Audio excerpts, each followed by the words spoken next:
વિદ્યાર્થી મિત્રો, જ્યારે બ્રહ્માંડ શબ્દ બોલીએ છીએ ત્યારે આપણા અંદર પણ એક વિશાળ સ્વરૂપ બ્રહ્માંડનું દેખાઈ રહ્યું છે.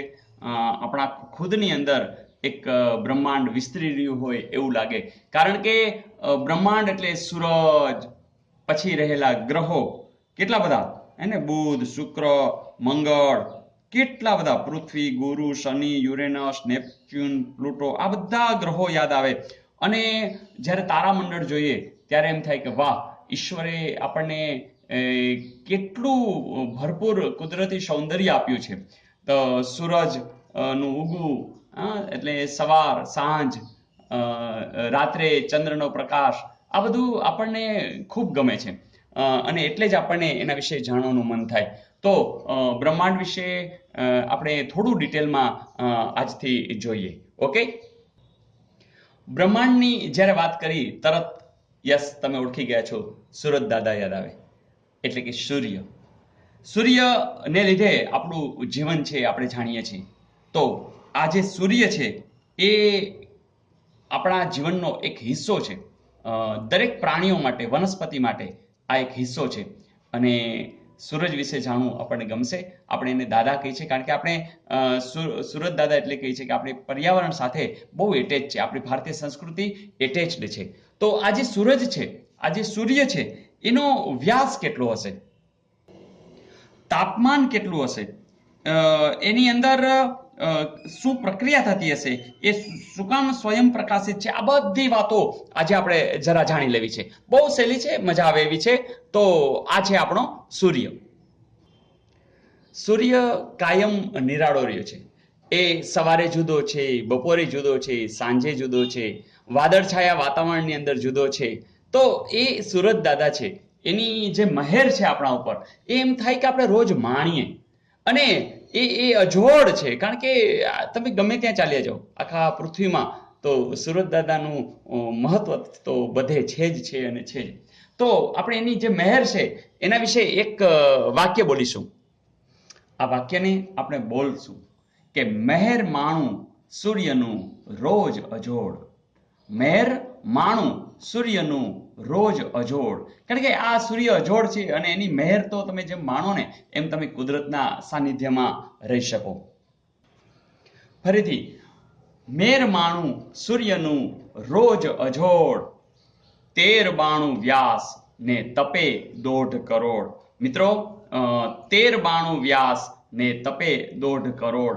અહીંયા 1392 એ વ્યાસ છે, એટલે કે સૂરજની જે અહીંથી અહીં સુધીની જે લંબાઈ છે એ 1392, એ ખાલી 1392 નથી, પણ 1392 અને પછી આટલા હજાર, અને આ પણ શું, કિલોમીટર. ફરીથી, 1392,000 એટલે કે 13,92,000 કિલોમીટર એ સૂરજના વ્યાસની વાત છે. અને આ 1.5 કરોડ શું હશે, તો આ જે 1.5 કરોડ છે એ કેલ્વિન, બરાબર. તો એ જે કેલ્વિન જેટલું એનું જે મધ્યની અંદર જે આ ગર્ભ છે એની અંદર જે તાપમાન છે એ સૂરજનું રહેલું છે. તો મેર માણું સૂર્યનું રોજ અજોડ, 1392 વ્યાસને તપે 1.5 કરોડ. તો એનું જે તાપમાન છે એના ગર્ભની અંદર અહીં એ 1.5 કરોડ જેટલા કેલ્વિન. તો યાદ રાખશો એકદમ કે તાપમાન ગર્ભમાં કેટલું છે, તો કે 1.5 કરોડ કેલ્વિન. અને એનો વ્યાસ કેટલો છે, તો 13,92,000 કિલોમીટર. ઓકે ફ્રેન્ડ્સ, મિત્રો આપણે જાણીએ છીએ કે સૂર્ય છે એ ધગધગતો વાયુનો ગોળો છે. તો તમને એ પણ ખબર પડી ગઈ કે જે ગર્ભની અંદર છે એ જે તાપમાન છે એ કેટલા કેલ્વિન છે, 1.5 કરોડ કેલ્વિન જેટલું અહીંયા તાપમાન છે. પણ મિત્રો એમ કહેશો કે કોણ ઉત્તર દેશે કે ભાઈ અહીં છેલ્લે કિનારે જે પહોંચી તો એટલા જ કરોડ હશે. ચાલો જોઈએ, છે કોઈ ઉત્તર દેવા વાળું? ચાલો, છે હાજર કોઈ? કેમ, મેં જવાબ બોલી દીધો? હા, સાચી વાત છે હાજર કોઈ? તો અહીંયા તમને ખ્યાલ આવી ગયો હશે કે 6,000 કેલ્વિન એ અહીંયા જે કિનારીની સપાટી હશે ત્યાં હશે. તો ગર્ભની અંદર કેટલા કરોડ છે? 1.5 કરોડ કેલ્વિન છે. અને જ્યારે અહીં સપાટી સુધી પહોંચી જશો ત્યારે એમનું જે તાપમાન છે એ 6000 કેલ્વિન હશે. મિત્રો, આ સૂરજનો તમને ફોટો પાડવાનું ચોક્કસ મન થઈ જાય. તમે કેમેરો લઈને ફોટો પાડો, પણ સ્વાભાવિક છે કે આટલો બધા પ્રકાશમાં ફોટો કેવી રીતે આવે? તો તમારે રાહ જોવી પડે ક્યારે? સૂર્યગ્રહણની. જો તમે સૂર્યગ્રહણ વખતે આનો ફોટો પાડો તો તમને સૂર્યની આજુબાજુ આ જે ભાગ છે એ જે ભાગ છે એનો તમને આખો ફોટો કંઈક તેજસ્વી આવરણ જેવું દેખાશે. કેવું દેખાશે? તેજસ્વી આવરણ. એટલે આ જે આવરણ છે એ પણ એકદમ તેજસ્વી દેખાશે. ક્યારે? કે જ્યારે તમે એનો ફોટો પાડશો ત્યારે.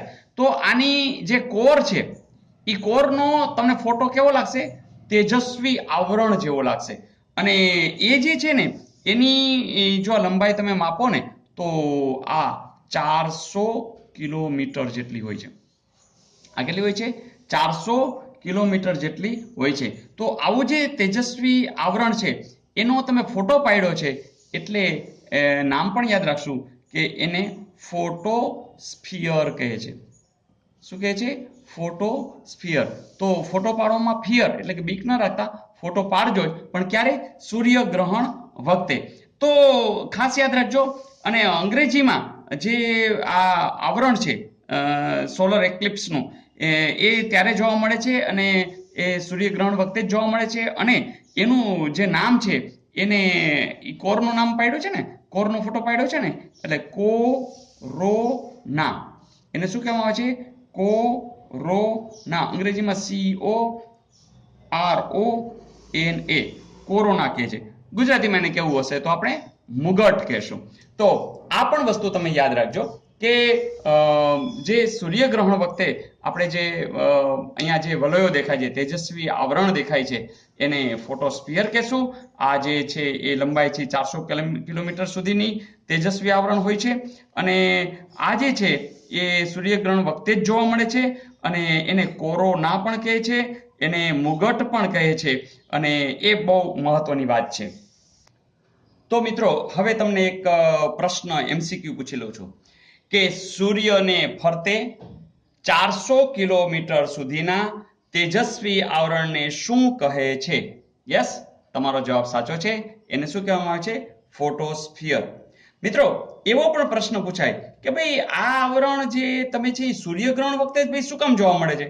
તો એનો પણ એક જવાબ છે કે આ જે ફોટોસ્ફિયર છે ને એમાં દ્રવ્ય ઘનતા, જે દ્રવ્ય ઘનતા હશે એ ખૂબ જ ઓછી છે.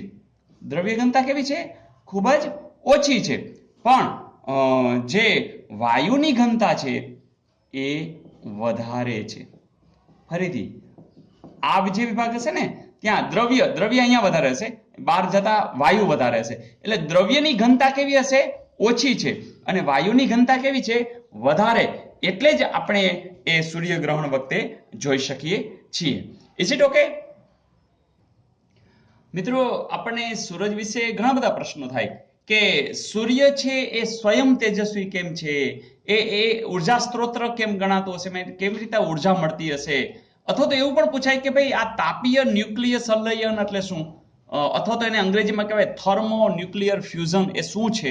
તો એ જાણવું આપણને ગમે એવું છે. મિત્રો, તમે જાણો છો કે અહીંયા જે ગર્ભ જે છે આ જગ્યા એમાં તો 1.5 કરોડ કેલ્વિન જેટલું ઊંચું તાપમાન છે.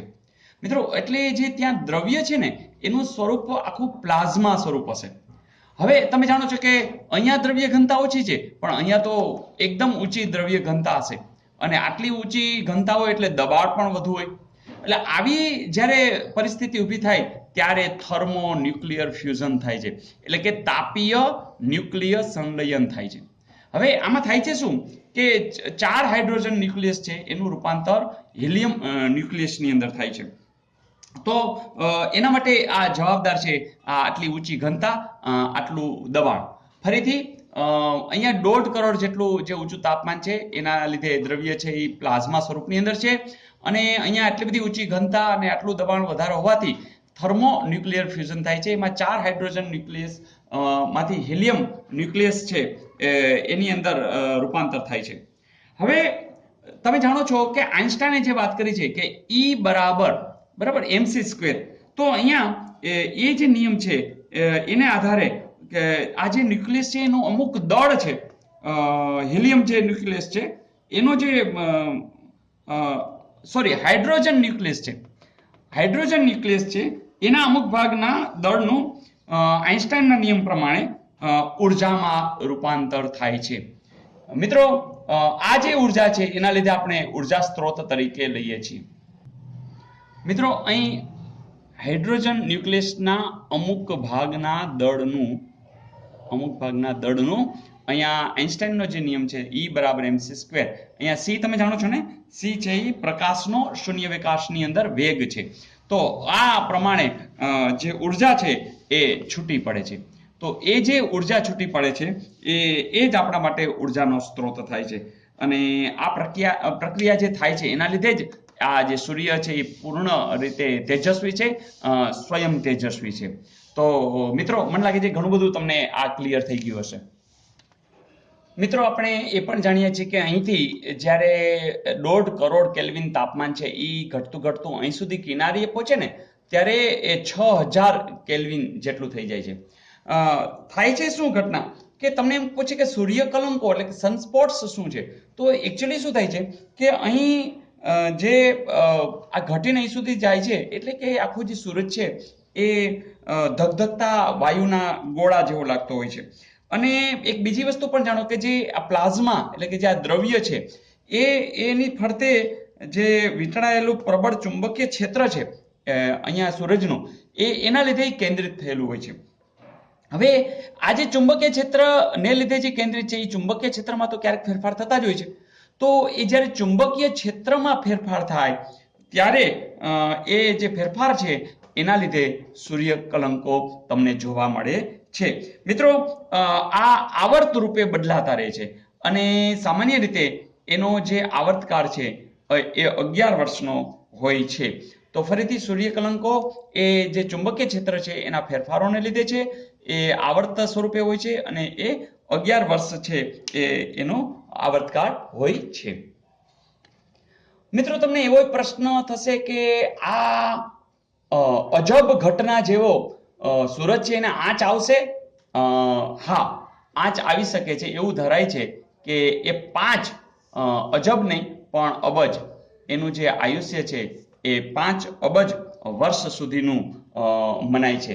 તો આ સૂરજ છે એ કદાચ 5 અબજ વર્ષ સુધી એ જીવશે, ત્યાર પછી મૃત્યુ પામશે એવું મનાય છે. અને હાલ જે છે ને સૂરજ એમ કે જાણે પૂર્ણ વિકસિત અવસ્થામાં છે એવું પણ મનાય છે.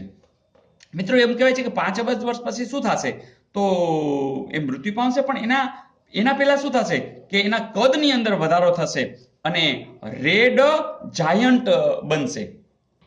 તો આ રેડ જાયન્ટ છે એ બનશે એવું કહેવાય છે. અને સૂરજની આજુબાજુ જેટલા ગ્રહો પસાર થશે નજીકમાંથી એ બધા એ અવકાશી પદાર્થોની પોતે ઢસડી લેશે અને એનો નાશ થશે, અથવા તો એ જે આંતર અવકાશ છે એની અંદર ફેંકાઈ જશે. આવી પણ એક માન્યતા છે. મિત્રો, તો સૂરજ દાદા વિશે, સૂર્ય વિશે ઘણી બધી વાત તમે સમજી શક્યા છો. તો હવે મિત્રો, તમને સૂરજ દાદા વિશે પૂછે કે ભાઈ સૂર્યનો ટૂંક નોંધ લખો તો તમે જમાવટ કરી દો એમ છે. શું કામ? બધું હવે જાણો છો.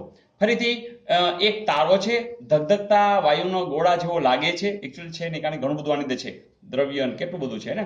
તો બ્રહ્માંડનું કેન્દ્ર છે એવું પણ આખું જે બ્રહ્માંડ છે ને એવું કોપરનિક્સે કહી દીધું. આ એક વાદ છે, એના વિશે આપણે નેક્સ્ટમાં જોશું.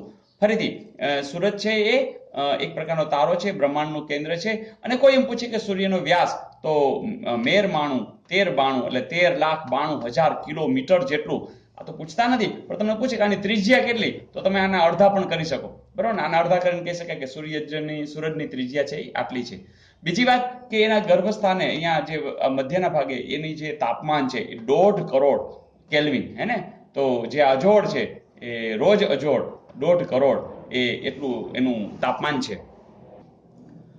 ને આ 1.5 કરોડનું તાપમાન છે એ એટલું બધું ઊંચું તાપમાન છે કે અહીંયા જે બધું દ્રવ્ય છે એ પ્લાઝમા સ્વરૂપની અંદર છે.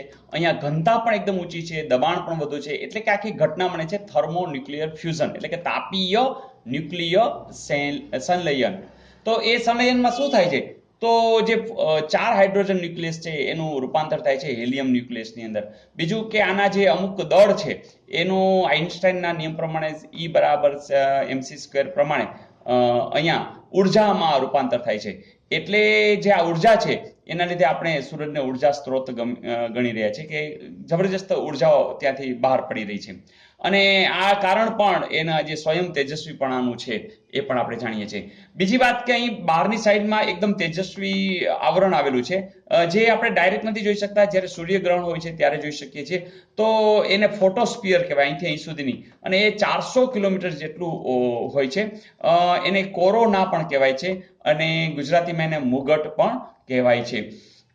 બીજી વાત કે આ જે સૂરજ છે એની અંદર સૂર્ય કલંકો રહેલા છે, સનસ્પોટ્સ જેને કહેવાય છે.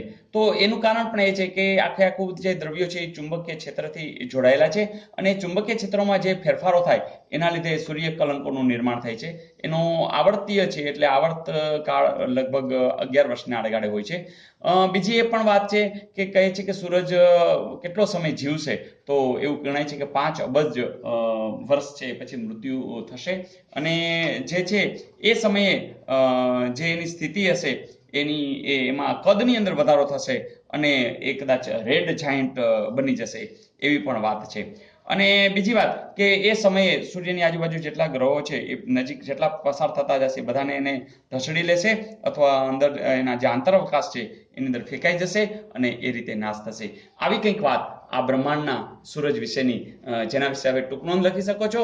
અને 1 માર્કના કોઈ પણ MCQ પૂછે તો હવે તમે શ્યોર છો, કોઈ પણ પ્રશ્નો પૂછવાની છૂટ છે. હવે તમને બધું જ આવડે છે. તો મિત્રો કદાચ એવું લાગે તો ફરીથી આ વિડીયો જોઈ લેજો. તો મને લાગે છે કે તમે દરેક પ્રશ્નોના જવાબ બહુ સરળતાથી, સહજતાથી, ચોક્કસતાથી લઈ શકશો, જેથી કરીને પૂરા ગુણ મળી જશે. Okay, all the best.